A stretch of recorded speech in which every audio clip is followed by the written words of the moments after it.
আসসালামু আলাইকুম রহমতুল্লাহি ওয়া বারাকাতুহু।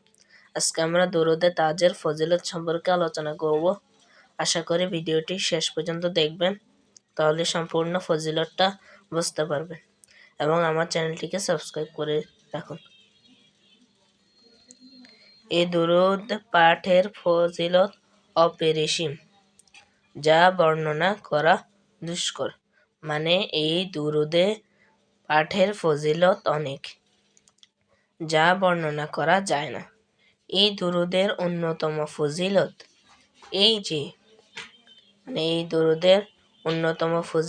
যে যদি কোনো ব্যক্তি মহানবী হযরত মুহাম্মদ সাল্লাল্লাহু আলাইহি সাল্লামকে স্বপ্ন দেখার আকাঙ্ক্ষা করে, তবে সে যেন চন্দ্র মাসের শুরু পক্ষে প্রথম বৃহস্পতিবার রাত্রে এশার বাদে এশার নামাজের পরে পবিত্র শরীরে ওযু অবস্থায় এই সুগন্ধিযুক্ত পোশাকে 180 বার এ দুরূদ পাঠ করে। এভাবে 11 দিন পাঠ করলে আল্লাহর ইচ্ছায় সে ব্যক্তি মহানবী হযরত মুহাম্মদ সাল্লাল্লাহু আলাইহি সাল্লামকে এর দেখা লাভ করবে। সম্মানিত দর্শক মণ্ডলী, আমরা এই দুরূদ শরীফের ফজিলত সম্পর্কে এইখানে যা বলেছে তা পড়েছি। এখন আপনাদেরকে আমি এটা বোঝানোর চেষ্টা করব। এই দুরূদে পাঠের ফজিলত অপরিসীম, এটার পাঠ করলে অনেক ফজিলত আছে, যা বর্ণনা করা যায় না। এটা কোনো বর্ণনা নেই।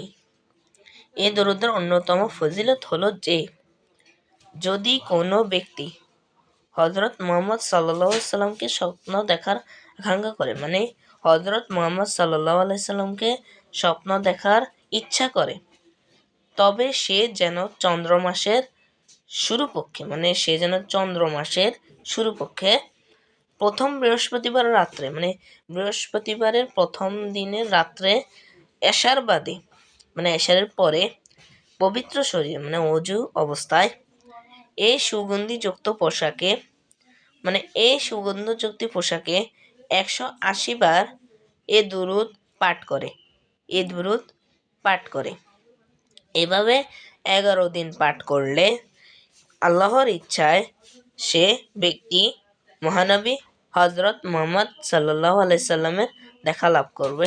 ইনশাআল্লাহ আমরা চন্দ্র মাসের শুরুপক্ষে প্রথম বৃহস্পতিবার রাত্রে এশার বাদে পবিত্র শরীরে ও সুগন্ধিযুক্ত পোশাকে 180 বার এ দুরূদ পাঠ করব এবং আমরা এই দুরূদ পাঠ করে প্রত্যেকদিন